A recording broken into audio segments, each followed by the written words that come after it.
अस्सलाम वालेकुम। कैसे हैं आप लोग? उम्मीद है सब खैरियत से होंगे। आज हम अपना जो सीक्वेंस है, जो बुक चल रही थी, जिसके लेक्चर हम पढ़ रहे हैं, आज उसका नया चैप्टर शुरू करेंगे जिसका नाम है मोटिवेशन। उर्दू में से तहरीक कहा जाता है। ठीक है, अब मोटिवेशन और भी आपने कई मानों में देखी होगी, लेकिन ये प्योर बायोलॉजिकली हम इस चीज़ को इस चैप्टर के अंदर डिस्कस करने की कोशिश करेंगे।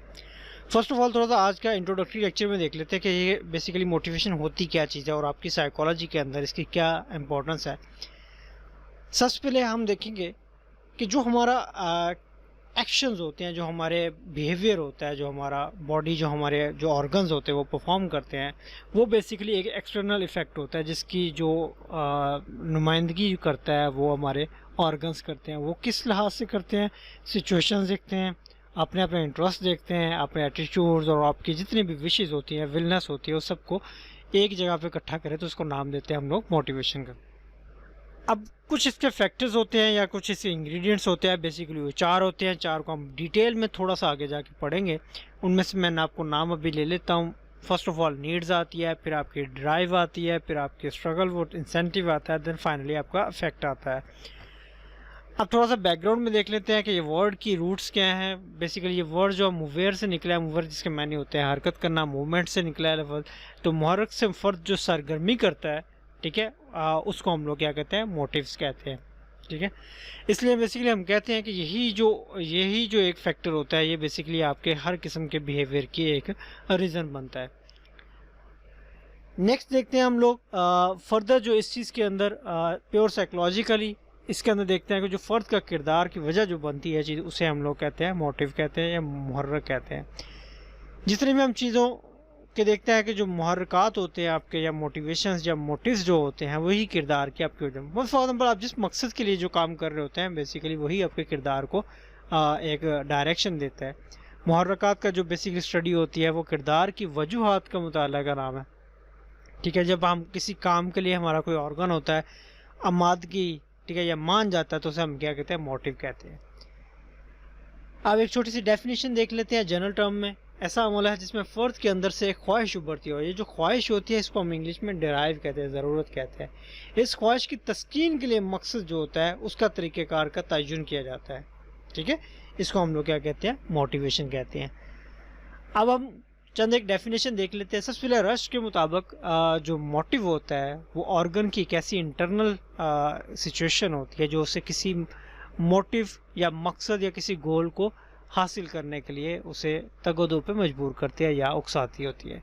डोलर्ड एंड मिलर वो कहते हैं कि ये एक ऐसा पावरफुल स्टिमुलस होता है या महीज होता है जो आपको किसी भी किस्म की सरगर्मी पर उकसाता है या करने के लिए मजबूर करता है। वो क्या कहलाता है? आपकी मोटिवेशन कहलाती है।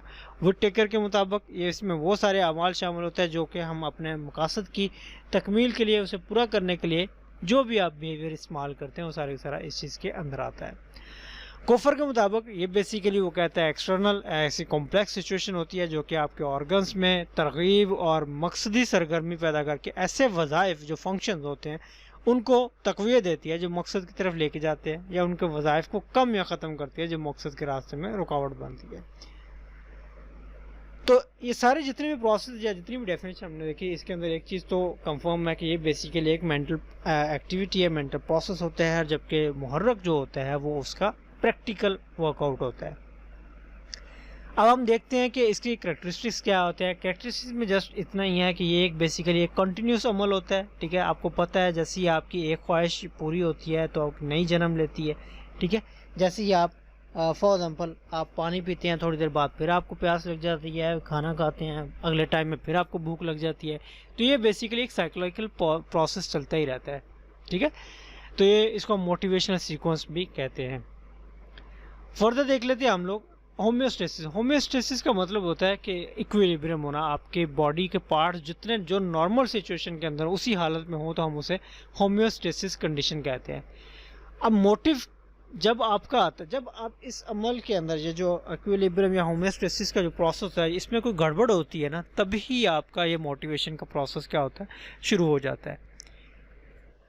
अब फॉर एग्जाम्पल आपको नॉर्मल आपने खाना खाया, आप बिल्कुल रिलैक्स हो गए, फिट हो गए हैं। ठीक है, इसके बाद आप कुछ टाइम गुजारते कोई एक्टिविटी परफॉर्म करते हैं जिसकी वजह से आपको क्या भूख लगनी शुरू हो जाती है। तो क्या होता है?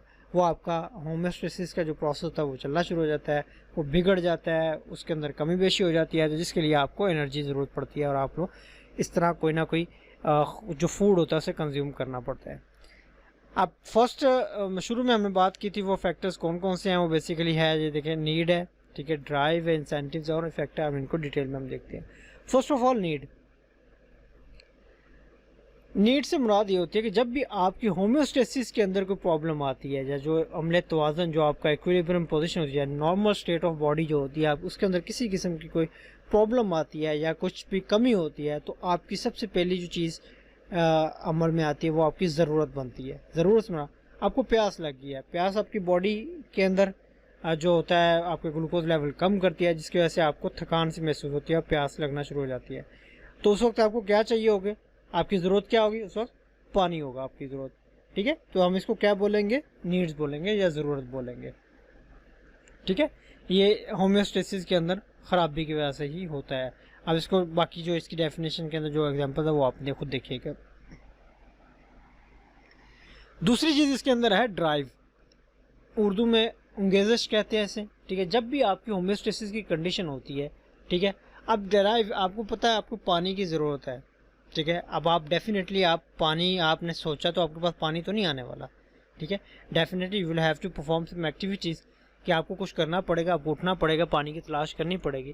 तो ये जो पानी की तलाश में आप जाएंगे ना, ये बेसिकली आपकी जितनी ज़्यादा आपकी अंगेज़श होगी उतनी ही जल्दी आप उस चीज़ के, जितनी आपकी शिद्दत होगी प्यास की, उतनी ही जल्दी आप इस चीज़ के लिए का पूरा करने की तरफ आप जाते जाएंगे।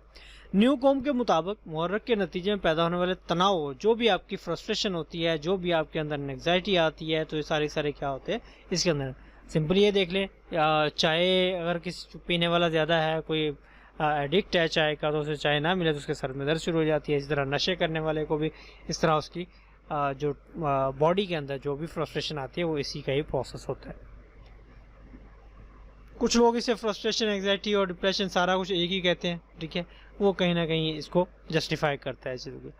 फर्दर आप हमारे थर्ड में आते हैं इंसेंटिव। इंसेंटिव बेसिकली जब भी हम अपनी किसी शिद्दत को, किसी प्यास को या जो ड्राइव थी हमारे, अगर उसको क्वान्टिफाई करें या उसे कोई मिकदार के अंदर किसी को बताना चाहें कि, तो उसको हम कहते हैं इंसेंटिव कहते हैं। फॉर एग्जाम्पल आपने 1 गिलास पानी पीना, 2 पीना, 3 पीना, तो ये क्या इंसेंटिव्स होंगे आपके। जो भी फ़र्द होता है किसी शय की जितनी अहमियत उसके लिए होगी, वो तहरीक क्या हो उतनी ज़्यादा होगी। इसके अंदर एक तरगीबी पहलू होता है, तरगीब मुहर्रक का एक मेन एलिमेंट्स होता है, ठीक है। इसी के मकासद के जो भी आपके मुश्किलात होती हैं, इसी को आप बर्दाश्त करने का हौसला देती है, ठीक है। यही वो बेसिकली आपकी चीज़ होती है जो किरदारी पहलू होता है आपका। फाइनली आता है इफ़ेक्ट। इफ़ेक्ट का आपकी उस चीज़ को कंज्यूम करने के बाद जो तासुर होता है आपका, उस पर आता है। अगर तो आपकी प्यास या भूख मिट जाती है तो आपको खुशगवार एहसास होता है, नहीं मिटती है तो डेफिनेटली आपको नागवार एहसास होता है। तो ये बेसिकली वो इफेक्ट आपकी फाइनल कॉन्सिक्वेंसेस कहलाती है। नेक्स्ट छोटा सा टॉपिक है क्लासिफिकेशन ऑफ मोटिवेशन। डिफरेंट जितने भी हमारे लोग हैं, ठीक है, उन्होंने अपने लिहाज से की है, ठीक है। सबसे पहले मैस्लो है, मैस्लो की हायरार्की थ्योरी है ये वाली, ठीक है। इसको पेपर पॉइंट ऑफ व्यू से बहुत ज़्यादा इंपॉर्टेंट है, ठीक है, वो पूछ भी लेता है। इसने बेसिकली 5 पॉइंट्स एक पिरामिड दिया था, ठीक है। उसके अंदर सबसे पहले साइकोलॉजिकल, फिजियोलॉजिकल नीड्स जो जिस्मानी ज़रूरत होती है आपकी, फिर उसके बाद सेफ्टी नीड्स आपको हिफाजती जो तहफ़्फ़ुज़ की होती है, फिर उसके बाद आपकी मोहब्बत या बिलोंगिंगनेस या रिलेशनशिप की तरफ जाते हैं, फिर आपकी तौक़ीर ज़ात खुद ही आती है, फिर सेल्फ एक्चुअलाइजेशन, फिर ज़ात तकमील आती है कि जब आप सब कुछ पूरा ज़िंदगी गुजार चुके होते हैं। जो फाइनल स्टेज होती है जब हम पे आप सोचते हैं कि आपने क्या खोया क्या पाया, उसे हम सेल्फ एक्चुअलाइजेशन कहते हैं। रश के मुताबिक 2 बेसिकल नीड्स होती है, एक बायोलॉजिकल होती है और एक साइकोलॉजिकल होती है, ठीक है। मॉरिस के मुताबिक 2 तरह के मोटिव्स होते हैं, प्राइमरी मोटिव, सेकेंडरी मोटिव्स। मरे ने भी इसको इसी तरह ही 2 डिवाइड किया है, प्राइमरी नीड्स, ठीक है, और सेकेंडरी नीड्स होती है, ठीक है। माहरीन जितने भी है इनको 2 बड़े ग्रोहों में तकसीम करते हैं। उनकी जो भी है वो तकसीम नीचे दी गई है, और 2 है बेसिकली प्राइमरी मोटिव्स या सेकेंडरी मोटिव। ये हम अपने आने वाले चैप्टर के जो नेक्स्ट लेक्चर के अंदर इसको हम डिस्कस करेंगे। अपने दुआओं में याद रखिएगा। अल्लाह हाफिज़।